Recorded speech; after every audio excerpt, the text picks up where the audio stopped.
Hi అండి, welcome back to my channel Keerthana's homely foods. ఇవాళ మన రెసిపీ వచ్చేసి కమ్మనైన తెలుగు వాళ్ళ ఫేవరెట్ గోంగూర పచ్చడి. చాలా సింపుల్గా అప్పటికప్పుడు చేసుకొని ఎన్ని రోజులైనా నిల్వ పెట్టుకోవచ్చు. మరి ఈ గోంగూర పచ్చడి ఎలా చేసుకోవాలో చూసేద్దాం. ముందుగా ఒక 4 కట్టల ఎర్ర గోంగూరని తీసుకొని ఆకుల వరకు ఇలా సపరేట్ చేసుకోవాలి.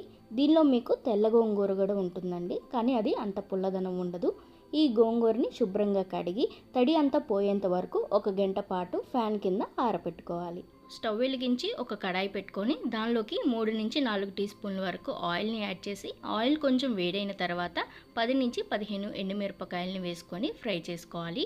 మీ కారానికి తగ్గట్టు ఎండుమిరపకాయలని అడ్జస్ట్ చేసుకోండి. ఎక్కువ కారం తినే వాళ్ళైతే ఇంకొన్ని ఎండుమిరపకాయలని వేసుకొని ఫ్రై చేసుకోవాలి. ఇప్పుడు దీనిలోకి 2 స్పూన్ల ధనియాలు, 1 స్పూన్ జీలకర్ర వేసి కలుపుకొని పూర్తిగా ఫ్రై అయ్యేంత వరకు ఫ్రై చేసుకోవాలి. ఇలా ఫ్రై చేసుకున్న వీటిని ఒక ప్లేట్లోకి తీసేసుకుందాం. ఇప్పుడు ఇదే ఆయిల్లోకి ముందుగా ఆరబెట్టి పక్కన పెట్టుకున్న గోంగూరను వేసుకోవాలి. అలాగే కొంచెం చింతపండును కూడా వేసుకొని ఫ్రై చేసుకోవాలి.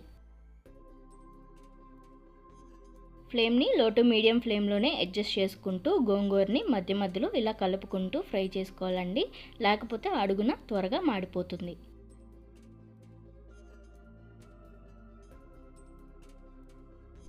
ఇలా గోంగూరని ఒక 5 నిమిషాల పాటు పచ్చిదనం పోయేంత వరకు ఫ్రై చేసుకున్న తర్వాత పక్కన పెట్టుకొని చల్లారనివ్వాలి. ఇప్పుడు ఒక మిక్సీ జార్ తీసుకొని దానిలోకి ముందుగా చల్లారబెట్టుకున్న ఎండుమిరపకాయలు, ధనియాలు, జీలకర్రని వేసి కొన్ని చిన్నులపాయలు, 1.5 స్పూన్ కల్లుప్పు వేసుకొని మెత్తగా గ్రైండ్ చేసుకోవాలి.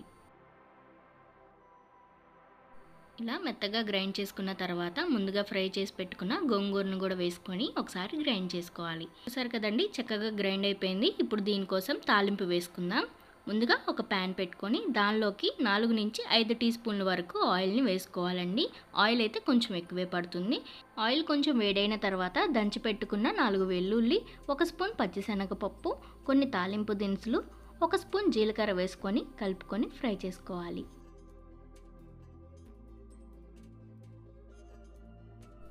అవి కొంచెం ఫ్రై అయిన తర్వాత 2 ఎండుమిరపకాయలు, కొంచెం కరివేపాకు వేసుకొని తాలింపు దినుసులు గోల్డెన్ బ్రౌన్ కలర్ వచ్చేంత వరకు ఫ్రై చేసుకోవాలి.